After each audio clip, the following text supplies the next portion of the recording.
High বন্ধুরা, কেমন আছেন আপনারা? অনেক দিন পরে আবার নতুন গল্প নিয়ে চলে এসেছি।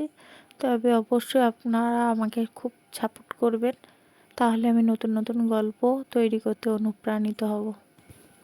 আজকে যে গল্পটি বলবো তা হলো কাঠঠোকরা কচ্ছপ ও হরিণের গল্প। এক জলাশয়ের পাশে থাকতো তারা। তাদের তিনজনের মধ্যে বেশ ভালো সম্পর্ক। এক বনে বাস করত এক কাঠঠোকরা কচ্ছপ ও হরিণ।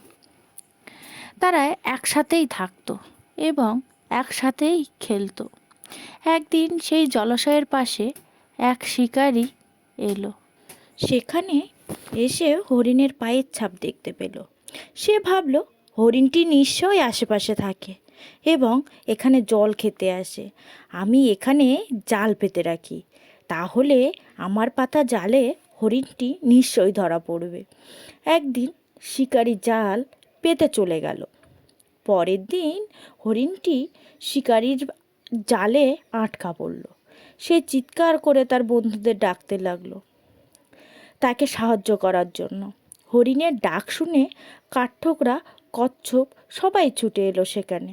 তারা দেখতে পেল তাদের বন্ধু আটকা পড়ে গেছে শিকারির পাতা জালে। কাঠঠোকরা কচ্ছপকে বলল, যেভাবেই হোক আমি আটকে রাখবো না শিকারির পাতা জালের মধ্যে। আমার এই ছোট্ট ছোট্ট দাঁত দিয়ে জালগুলো সব কেটে দেব। জাল কেটে তাদের বন্ধুকে বের করব। এই কথা বলে কাঠঠোকরা শিকারির কাছে চলে গেল। শিকারি তখন তার তাঁবু থেকে বের হলো। এর মধ্যেই কচ্ছপ তার ধারালো দাঁত দিয়ে কুটকুট করে তার জাল কাটতে লাগলো।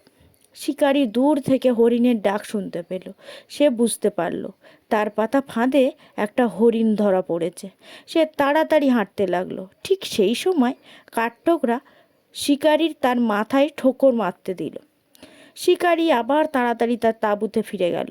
কিছুক্ষণ পর শিকারি আবার বের হয়ে এলো তাঁবু থেকে। সে দেখল কিছুদের একটি গাছের ডালে বসে আছে কাঠঠোকরাটি।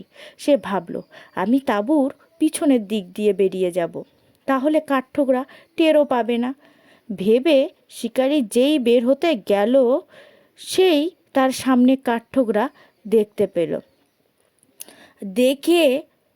কাঠঠোকরাকে দেখে ভয়ে দিয়ে দৌড় এবং একটি গাছের গায়ে ধাক্কা খেয়ে অজ্ঞান হয়ে গেল। সাথে সাথে কাঠঠোকরা উড়ে এসে বন্ধুদের কাছে ফিরে এলো। কচ্ছপ তখন জাল কাটছিল। জাল কাটতে কাটতে এক সময় মুক্ত হলো হরিণটি।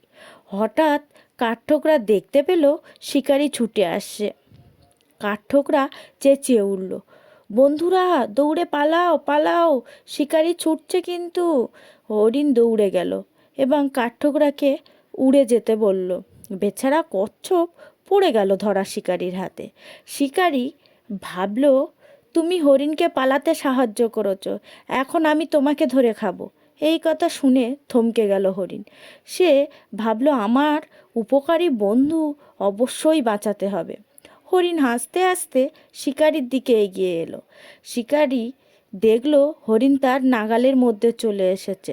তখন কচ্ছপকে ছেড়ে দিয়ে হরিণের পিছু ছুটতে লাগলো। হরিণ একটি বনের মধ্যে ঢুকে পড়ল। শিকারিও সেই বনের মধ্যে ঢুকলো, কিন্তু হরিণ কোথায় লুকিয়ে রইল শিকারি তা খুঁজেই পেল না। ততক্ষণে কচ্ছপ লাফিয়ে গেল। হরিণ বন থেকে বেরিয়ে এসে তাদের বন্ধুদের কাছে